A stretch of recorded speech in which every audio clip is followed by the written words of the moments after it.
Welcome back to Sophie and Jumong Part 18. Don't forget to hit subscribe, share the video, and tap the notification bell so you never miss an update.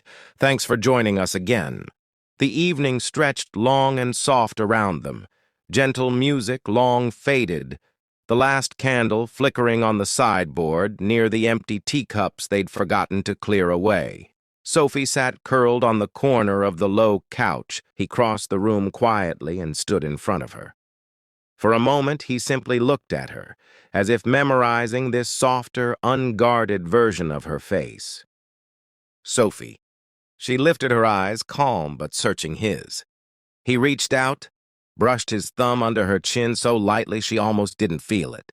"Stay with me tonight," he said, voice low but certain, not commanding, not desperate, just sure. Her breath caught just once. The quiet room seemed to hush itself around them, waiting for her answer. She did not look away. A shy, almost relieved smile curved the corner of her mouth. "All right," she whispered. He didn't rush. He offered his hand as if asking permission for a dance, and she slid her smaller fingers into his palm, standing slowly, her pulse bright beneath his touch.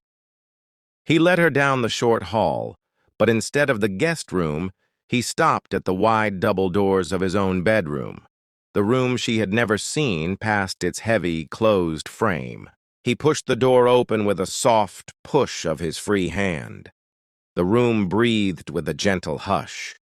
Warm lamplight, pale walls, the subtle faint scent of cedar and something clean that was simply him. He turned to face her again at the threshold. He could have spoken, explained, but the trust in her eyes stopped the words in his throat. She stepped in first, tugging his hand lightly like a quiet answer to the question he hadn't spoken aloud. Inside, he closed the door behind them, the latch clicking softly into place. He crossed to the lamp near the bed, dimmed it until only a soft halo of gold touched the blankets. Neither of them spoke much after that. The hush between them said everything. His hands found hers again, tracing the backs of her fingers before resting at her waist. She breathed a quiet laugh into his collarbone when he leaned down, their foreheads brushing like a promise that needed no vow. When she looked up at him, there was no fear left in her eyes, only warmth and a softness that felt like belonging. Later, the night found them wrapped in the hush of his blankets and the steady rhythm of two heartbeats that had, for too long, learned to beat alone.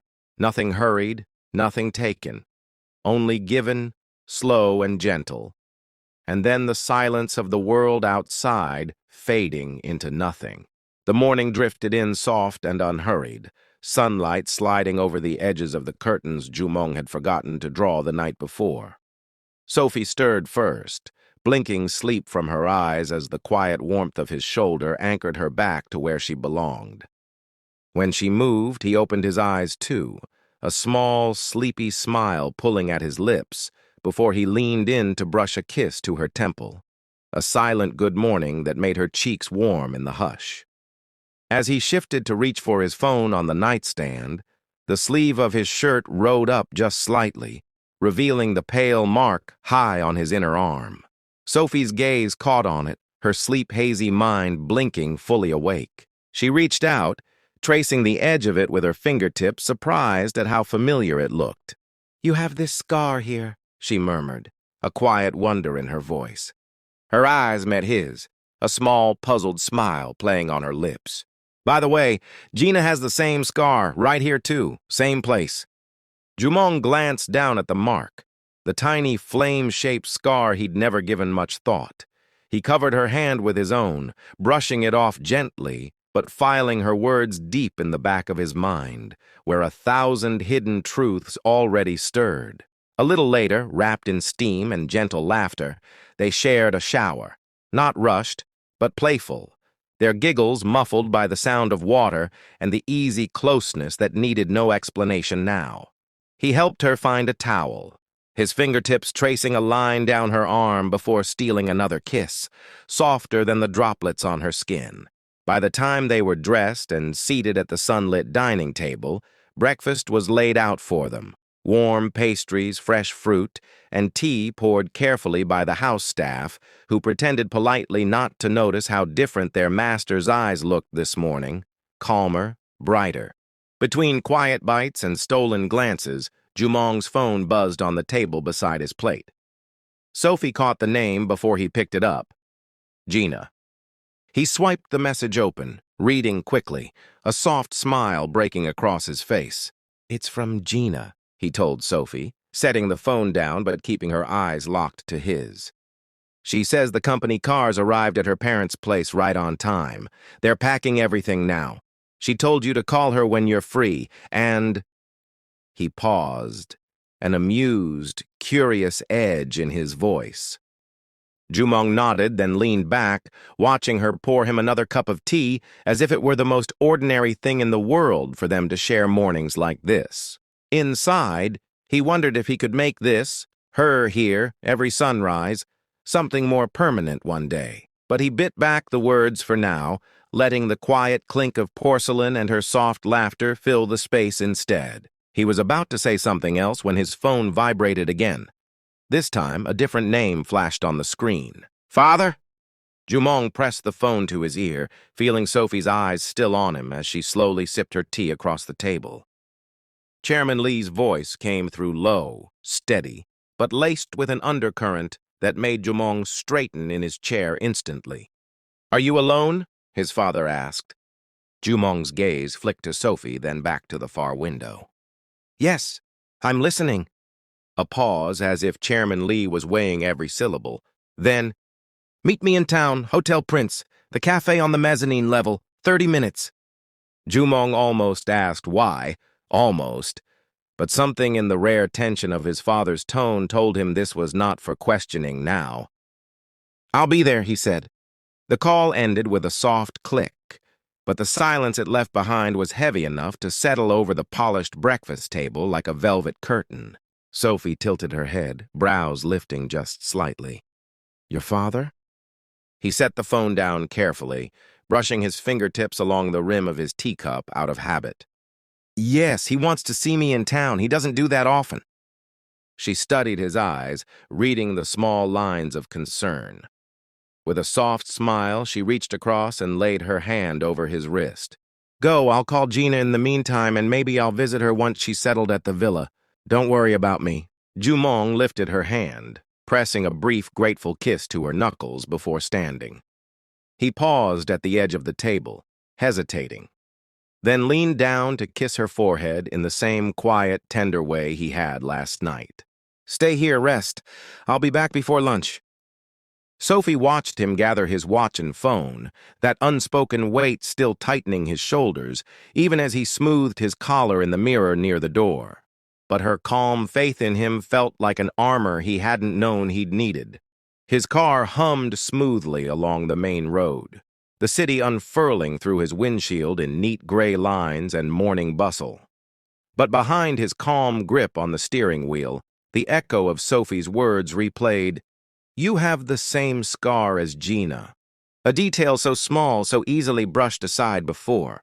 Now, paired with his father's tone and sudden urgency, it hummed louder in his chest than the low engine under his feet. At Hotel Prince, Chairman Lee sat exactly as he had described. Corner booth, half shielded by a velvet curtain, a single untouched cup of tea before him. Outside the glass wall of the lobby, a dark sedan idled discreetly. Behind the tinted window, Madame Lee's silent shadow lowered his camera after one more click.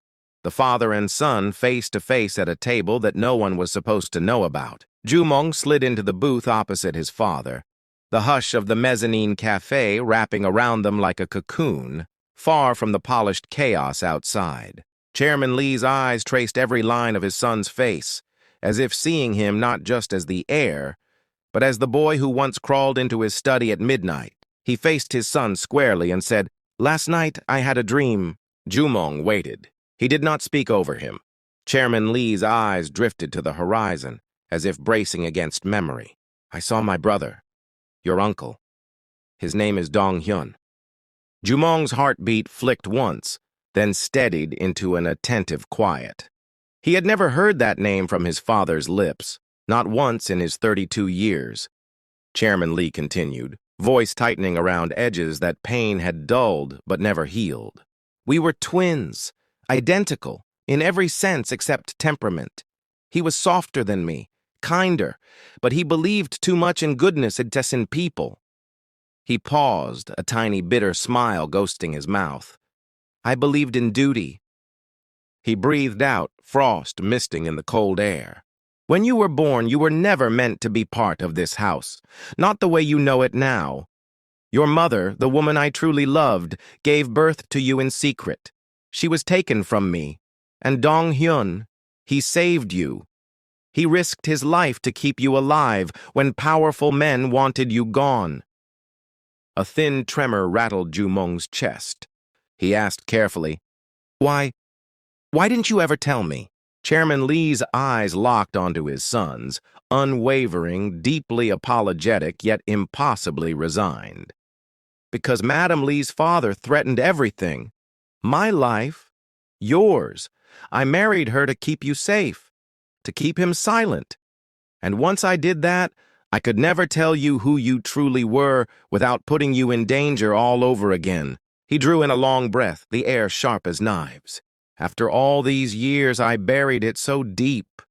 Even I nearly believed the lie. But last night, Dong Hyun came to me in my sleep. He was in a wheelchair holding a little girl. He looked at me like he forgave me for leaving him behind. I woke up knowing, I have to find him. I cannot die leaving this undone. Jumong's hands balled at his sides. The wind caught at his shirt, but he did not shiver. You should have trusted me sooner, he said quietly, not with cruelty, but with the ache of a boy who had built his world on half a truth. I would have understood. I would have protected you. Chairman Lee's voice dropped, hoarse now. Forgive me, I thought I was protecting you. I see now I only made you carry the confusion alone. From an inner pocket, Chairman Lee withdrew a thin, worn photograph, a relic that looked almost fragile between his fingers. He held it out, palm steady. This was us, your uncle and me when we were boys. Look carefully. You carry his softness more than mine. Jumong took the photo. In the sepia, two identical boys in school uniforms grinned at the camera, arms thrown carelessly over each other's shoulders. He could almost see the shape of his own eyes in the tilt of the smiling one on the right. The house felt too quiet around Sophie as she carried her mug of fresh tea to the large window overlooking the garden.